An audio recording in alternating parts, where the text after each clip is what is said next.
Ele matou mais de 100 pessoas, mas dizia só matar quem merecia morrer. Entre os mortos, estupradores, assassinos e até membros da própria família.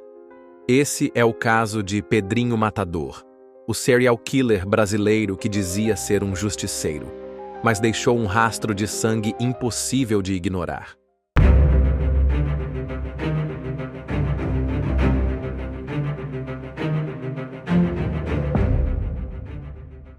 Antes de mergulharmos nesta história perturbadora, se você gosta de análises de crimes reais, deixe seu like e inscreva-se no Criminalmente Brasil.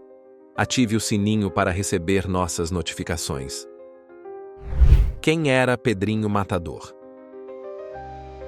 Pedro Rodrigues Filho nasceu em 1954, em Santa Rita do Sapucaí, Minas Gerais. A violência marcou sua vida desde o início. Durante a gravidez, sua mãe foi espancada pelo marido alcoólatra, causando uma lesão no crânio de Pedro ao nascer. Seu ambiente familiar era hostil. O pai agredia a esposa e os filhos constantemente. Na infância, Pedro já mostrava sinais preocupantes, com episódios de crueldade contra animais e outras crianças. Aos 13 anos, tentou matar um primo, empurrando-o em um moedor de cana. Com pouca educação formal, desenvolveu uma visão distorcida. Existiam pessoas que mereciam viver e outras que mereciam morrer. E ele se achava no direito de fazer essa distinção. A primeira morte, o início do sangue. Seu primeiro homicídio ocorreu aos 14 anos. O alvo foi o vice-prefeito de Alfenas, que havia demitido seu pai por suspeita de roubo na escola onde trabalhava. Pedro o emboscou e executou a sangue frio. Depois, descobriu que seu pai era inocente. O verdadeiro ladrão era outro segurança. Sem hesitar, Pedro o matou também, completando o que considerava justiça.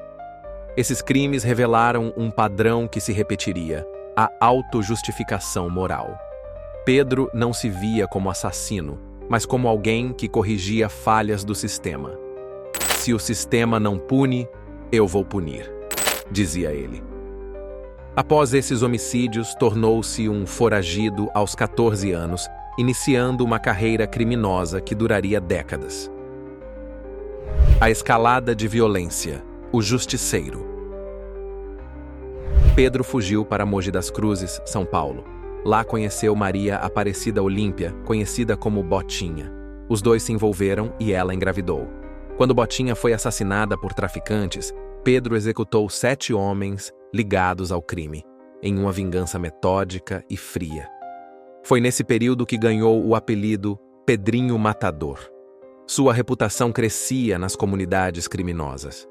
Ele desenvolveu um código próprio. Estupradores, assassinos de mulheres e crianças e traficantes que vendiam drogas para menores eram seus alvos preferenciais. Mas nem todos seus assassinatos seguiam esse código. Alguns eram por motivos triviais ou percepções de desrespeito. A linha entre justiceiro e assassino comum se tornava cada vez mais tênue. Em 1973, aos 18 anos, foi capturado pela polícia. Já havia matado pelo menos 10 pessoas. Sua captura, porém, não significaria o fim de sua carreira homicida. Os crimes dentro da prisão.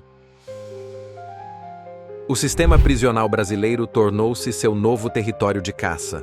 Logo após sua chegada, matou um companheiro de cela que, segundo ele, roncava demais.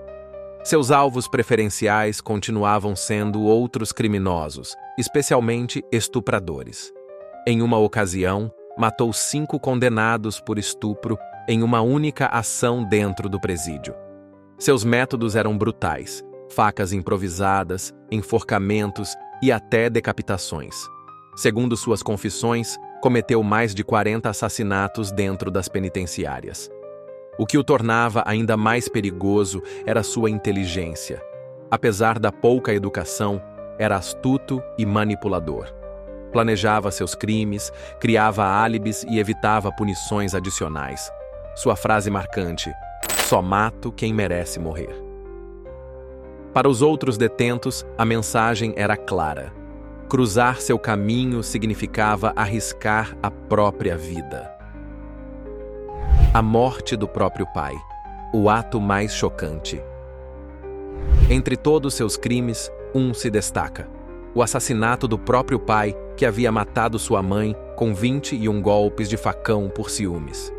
Quando soube da morte da mãe, Pedro prometeu vingança. O destino facilitou seus planos quando o pai foi enviado para a mesma prisão onde ele cumpria a pena.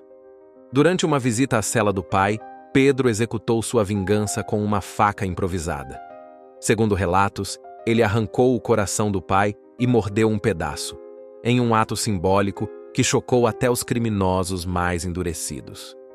Este crime revelou sua capacidade de guardar rancor por longos períodos e planejar meticulosamente sua vingança, criando um ciclo de brutalidade que parecia impossível de quebrar. Prisão, condenação e liberdade.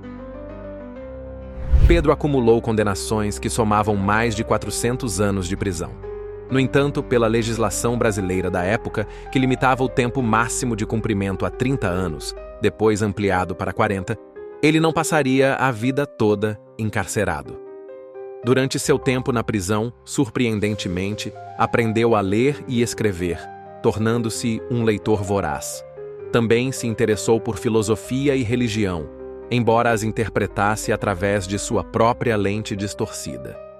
Em 2007, após 34 anos preso, foi libertado.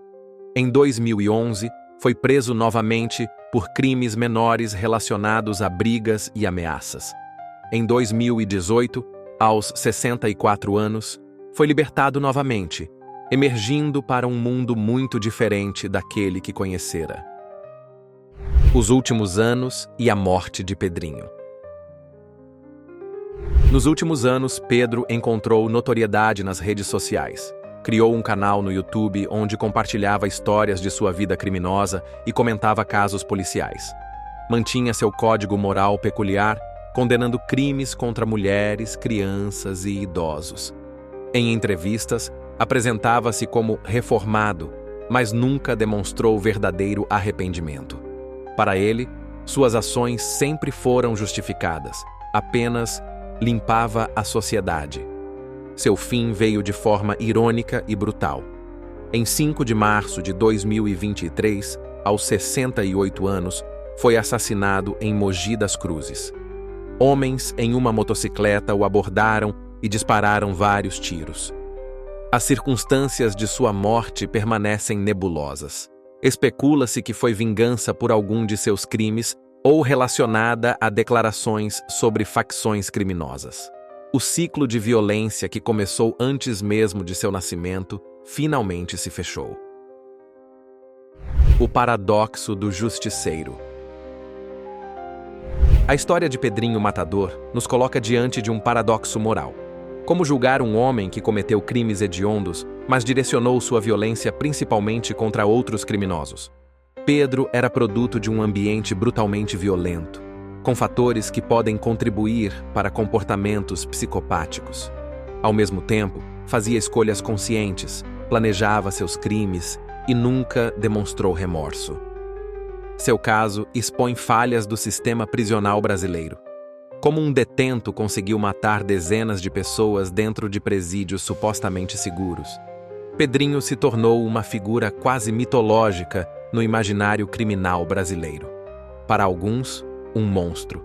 Para outros, um anti-herói trágico.